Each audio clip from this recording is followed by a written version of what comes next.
Good morning. আজ তোমাদের শুরু করব ক্লাস 10-এর প্রবাহী তড়িৎ চ্যাপ্টারটার একদম ইন্ট্রোডাকশন থেকে আমরা আজকে শুরু করব। সেটা হচ্ছে প্রবাহী তড়িৎ বা কারেন্ট ইলেকট্রিসিটি, যেটাকে আমরা কারেন্ট বলি, বা সেই প্রবাহী তড়িৎ। এখন প্রথমেই বুঝতে হবে, আমি প্রথমেই যদি কোশ্চেনটা করি যে আমরা যে তারে বলি কারেন্ট যাচ্ছে, সুইচ অন করলাম, ফ্যানটা ঘুরছে, আলোটা জ্বলছে, তারের মধ্য দিয়ে কি যাচ্ছে তোমরা বলবে তড়িৎ যাচ্ছে। অ্যাকচুয়ালি আমি যদি বলি তড়িৎ মানেটা কি, তড়িৎ মানে কি যাচ্ছে সেখান দিয়ে, এটার উত্তর হবে ইলেকট্রনের প্রবাহ। তড়িৎ প্রবাহ হচ্ছে ইলেকট্রনের প্রবাহ, কিন্তু এখানেও একটু ভুল রয়ে গেল। অ্যাকচুয়ালি কোনো তারের মধ্যে দিয়ে ইলেকট্রনের প্রবাহ যদি এদিক থেকে এইদিকে হয়, তড়িৎটা কিন্তু তার বিপরীত দিকে প্রবাহিত হয়। তড়িৎ প্রবাহ হচ্ছে তার বিপরীত দিকে, এই জিনিসটা কিন্তু জানতে হবে যে ইলেকট্রনের প্রবাহটাই কিন্তু তড়িৎ প্রবাহ, অর্থাৎ ইলেকট্রনগুলো যেদিকে যাবে তার বিপরীত দিকে তড়িৎ প্রবাহ হবে।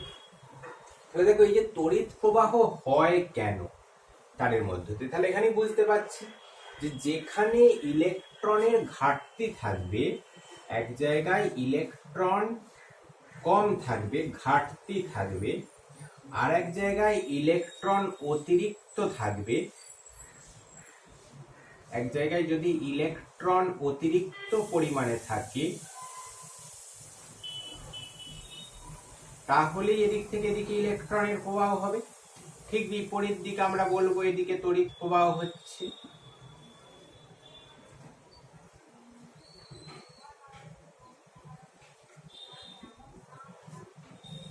বোঝা গেল? এখন এই যে জিনিসটা, যেখানে ইলেকট্রন আছে, এটাকেই আমরা বলছি তড়িৎগ্রস্ত পরিবাহী। হ্যাঁ, যার মধ্যে ইলেকট্রন কম আছে বা বেশি আছে, দুটো বস্তুকেই আমরা বলবো তড়িৎগ্রস্ত পরিবাহী। অর্থাৎ যেখানে ইলেকট্রনের এবং সেটাই হচ্ছে তড়িতাধান। কোনটা না, এই বস্তুটা কতটা পরিমাণ এর মধ্যে ইলেকট্রন অতিরিক্ত আছে বা কতটা পরিমাণ ঘাটতি আছে, সেই পরিমাণটাকে আমরা বলবো তড়িতাধানের পরিমাণ। তড়িতাধানের পরিমাণটা কি বলছি না, ইলেকট্রনের পরিমাণের, ইলেকট্রনের ঘাটতি বা তার উপস্থিত ঘাটতি বা অতিরিক্ত, যেটা বললাম অতিরিক্ত এর পরিমাণ, এটাই হচ্ছে তোমার তড়িতাধানের পরিমাণ। এখন যেখানে তড়িতাধানকে আমরা দুভাগে ভাগ করি, তোমরা জানো যে একটা হচ্ছে ধনাত্মক পজিটিভ তড়িতাধান, একটা হচ্ছে নেগেটিভ তড়িতাধান। এখন এই পজিটিভ তড়িতাধান মানে এখানে কি আছে না, ইলেকট্রনের ঘাটতি আছে, আর যেখানে অতিরিক্ত পরিমাণ ইলেকট্রন আছে সেটাই হচ্ছে ঋণাত্মক তড়িতাধান। এটা তাহলে অতিরিক্ত ইলেকট্রন থাকলে তাকে বলবো নেগেটিভ, আর ইলেকট্রনের ঘাটতি থাকলে সেটাকে বলবো ধনাত্মক আধান। ঠিক আছে? এখন এই তড়িতাধান পরিমাণ থেকে আমরা যে সূত্রটা পড়ি সেটা হচ্ছে কুলম্বের সূত্র। দুটো আধানগ্রস্ত, এই যে দুটো আধানগ্রস্ত বস্তু আছে, তড়িতাধানের এককটা বলে দিই। তড়িতাধানের একক হচ্ছে কুলম্ব। তড়িতাধানের এসআই একক কুলম্ব। ঠিক আছে? এবং সিজিএস একক বলা হয় stat coulomb. CGS stat coulomb. এখান থেকে আমরা যেটা পাই সেটা হচ্ছে কুলম্বের সূত্র। তাহলে এই যে দুটো দুটো আধানগ্রস্ত বস্তু, হ্যাঁ, তাদের মধ্যে কি হবে এটা আমরা জানি যে দুটি হেডিং করছি কুলম্বের সূত্র।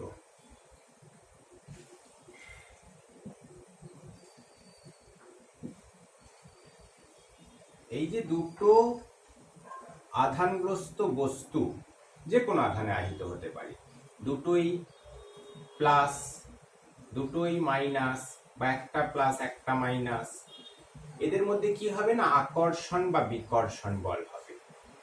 যদি তারা সমতড়িৎ হয় তাহলে তারা পরস্পরকে বিকর্ষণ করবে, যদি বিষমতড়িৎ হয় তখন তারা পরস্পরকে আকর্ষণ করবে।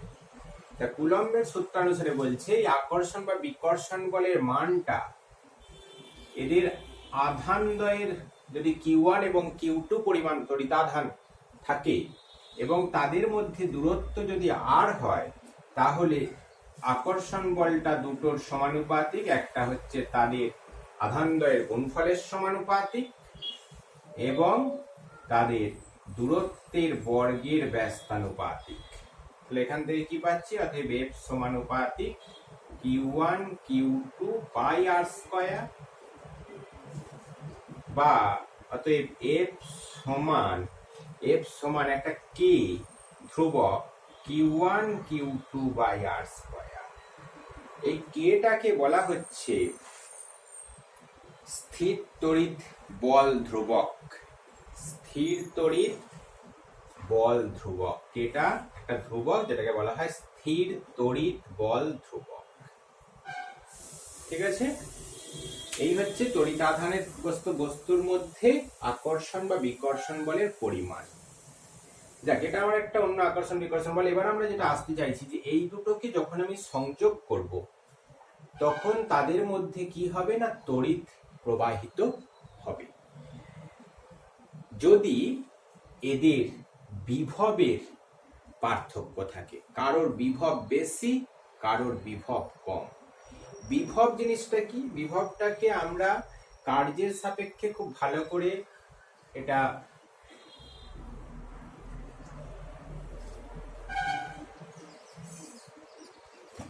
দেখো, এই যে কার্যের সাপেক্ষে আমি লিখেছি বিভবের ধারণা।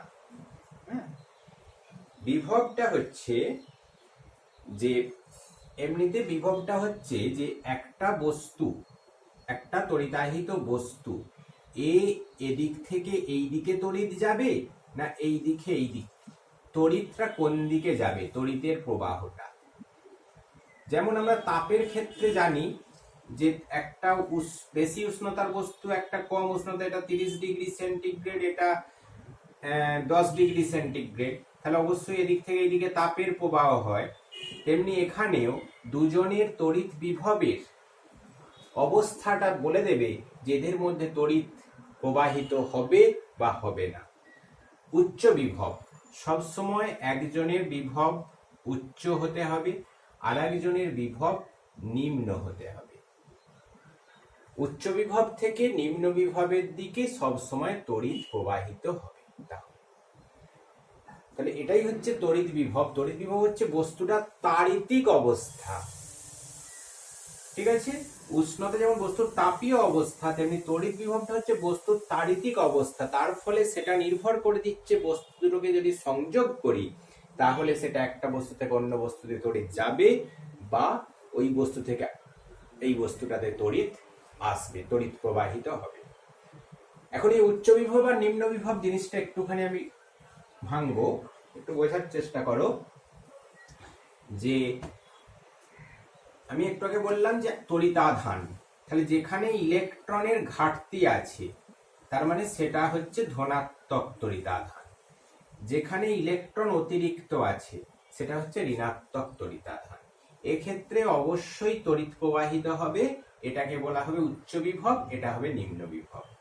আবার দেখো, যেখানে দুজনেই ধনাত্মক তড়িতাধান, এখানে ধনাত্মক তড়িতাধানের পরিমাণটা বেশি আছে, আর এখানেতে যদি ধনাত্মক তড়িতাধানের পরিমাণ কম থাকে তাহলেও এটা উচ্চ বিভব, এটা নিম্ন বিভব। তাহলে এগুলো হচ্ছে উচ্চ বিভব, এগুলো হচ্ছে নিম্ন বিভব। আবার দেখো, এখানে ইলেকট্রনের পরিমাণ কম আছে, এখানে ইলেকট্রনের পরিমাণ বেশি আছে, সেক্ষেত্রেও এটাকে বলা হবে উচ্চ বিভব, এটাকে বলা হবে নিম্ন বিভব। তার মানে বিভব জিনিসটা যে সেখানে উচ্চ বিভব বলতে সবসময়তেই কিন্তু ধনাত্মক আধানের সাপেক্ষে তুমি যদি ব্যাপারটা বুঝতে চাও, ধনাত্মক আধান বেশি থাকলে সেটা হচ্ছে উচ্চ বিভব, এটা ধনাত্মক এটা ঋণাত্মক, অবশ্যই এটা নিম্ন বিভব হয়ে যাবে। আবার দেখো এখানে ইলেকট্রন কম আছে মানেই তার মানে সেখানে এখানে প্রোটন বেশি আছে, এখানে ইলেকট্রন বেশি আছে মানে প্রোটন পজিটিভ আধান পরিমাণ কম আছে, অথবা এটা হয়ে যাবে নিম্ন বিভব। আর কার্যের সাপেক্ষে বিভবের সংজ্ঞাটা কি বলছে, যে একটা তড়িতাধানগ্রস্ত বস্তু অবশ্যই বিভব হতে গেলে তড়িতাধানগ্রস্ত হতে হবে। এখানেতে বলছে অসীম দূরত্ব থেকে একটি ধনাত্মক আধানকে, একটা ধনাত্মক আধানকে এই তড়িৎ ক্ষেত্রে, এর যে ধনাত্মক আধানটা, এই যে আধানগ্রস্ত বস্তুটা একটি তড়িৎ ক্ষেত্রের কোন বিন্দু টানতে, এই যে তড়িৎ ক্ষেত্র, এটা একটা তড়িৎ ক্ষেত্রে, একটা একক তড়িতাধানকে তড়িৎ ক্ষেত্রের কোন বিন্দুতে আনতে যে পরিমাণ কার্য করতে হয়, এইখানে যে কার্য লাগে সেটাই হচ্ছে, তাহলে আমি ধরে নিচ্ছি যে কিউ পরিমাণ একটা আধান, সেটা আনতে ডব্লিউ পরিমাণ কার্য করতে হয়েছে, তাহলে অতএব বিভব সমান হবে ডব্লিউ বাই কিউ, কিউ পরিমাণ আধানকে ডব্লিউ, তাহলে একক আধানকে আনতে ডব্লিউ বাই কিউ, এটাই হচ্ছে বিভব। তাহলে বিভবের দেখো এককটা কি হবে, ডব্লিউ এর একক কার্যের একক জুল, বাই কিউ এর একক কুলম্ব, এটা কি বলা হয় ভোল্ট, মনে রাখবে এটার একটা নাম দেওয়া হয়েছে, তড়িৎ বিভবের একক হচ্ছে ভোল্ট, ঠিক আছে। আর এই যে বিভবের যেটা পার্থক্য, এর বিভব, এরও একটা বিভব থাকবে, এরও একটা বিভব থাকবে, প্রত্যেকের যেমন একটা করে বিভব আছে, এর তড়িৎ ক্ষেত্রে কোনো বিন্দু থেকে আধানকে আনতে যে পরিমাণ কার্য সেটা হচ্ছে এর বিভব, এই তড়িৎ ক্ষেত্রের মধ্যে কোনো একটা বিন্দু অসীম দূরত্ব, অসীম দূরত্ব বলতে কি বোঝায়, এখানে অসীম দূরত্ব কথা উল্লেখ করা হচ্ছে, অসীম দূরত্ব মানে তড়িৎ ক্ষেত্রটাই যতদূর পর্যন্ত এর বিস্তৃত তার বাইরে থেকে, এর এই একটা আধান, এখানে কোনো একটা আধান আছে, সেটা ধনাত্মক হতে পারে বা ঋণাত্মক হতে পারে, এর আধানটা একটা নির্দিষ্ট সীমা পর্যন্ত, পরিসর পর্যন্ত বিস্তৃত, তার বাইরে থেকে আনতে হবে, তাহলে যে পরিমাণ শক্তি লাগবে। আচ্ছা কি বলছিলাম, এখানে বিভব পার্থক্য, তাহলে এই যে দুজনের বিভব, তাদের যে পার্থক্য, সেটা কি বলা হবে বিভব পার্থক্য। বিভব পার্থক্যেরও একক হবে ভোল্ট, এরও একক ভোল্ট, কারণ ভোল্ট বিযুক্ত ভোল্ট, সিজিএস এটা কিন্তু এসআই একক, এসআই, আর সিজিএস একক বলা হবে স্ট্যাট ভোল্ট, সিজিএস হচ্ছে স্ট্যাট ভোল্ট। এটাই হচ্ছে কার্যের সাপেক্ষে বিভবের ধারণা বললাম, এবং বিভব পার্থক্য জিনিসটা বোঝা গেল। এগুলো তোমরা পাঠ পাঠ করে খাতায় ধীরে ধীরে একটা একটা করে লিখবে, টপিকসগুলোকে ছোট ছোট করে বোঝার চেষ্টা করো। নেক্সট হচ্ছে বিভব প্রভেদের ধারণা, এটাও আমরা কার্যের সাপেক্ষে বোঝাতে পারি, যে এখানে এই যে দুটো বিভব, দুটো তড়িৎগ্রস্ত বস্তু, দুজনের দুটো বিভব আছে, এখান থেকে এখানে আনতে কি না একটা একক একক ধনাত্মক আধানকে, দুটি বিন্দুর মধ্যে বিভব পার্থক্য হলো একটি বিন্দু থেকে অপর বিন্দুকে একটি ধনাত্মক আধানকে নিয়ে যেতে, এখান থেকে এখানে একটি ধনাত্মক আধানকে আনতে যে পরিমাণ কার্য করতে হবে, সেটাই হচ্ছে এদের দুজনের মধ্যে বিভব পার্থক্য বা বিভব প্রভেদ।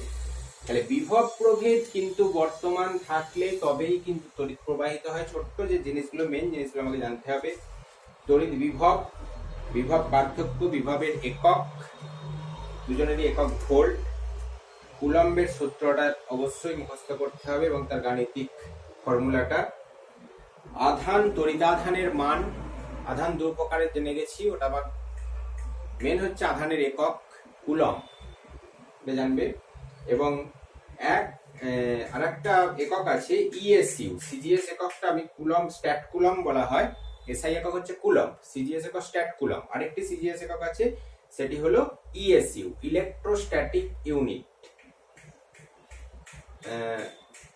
ইএসইউ এককটা হচ্ছে তোমার দুজনের মধ্যে সম্পর্ক মনে রাখবে, 1 কুলম সমান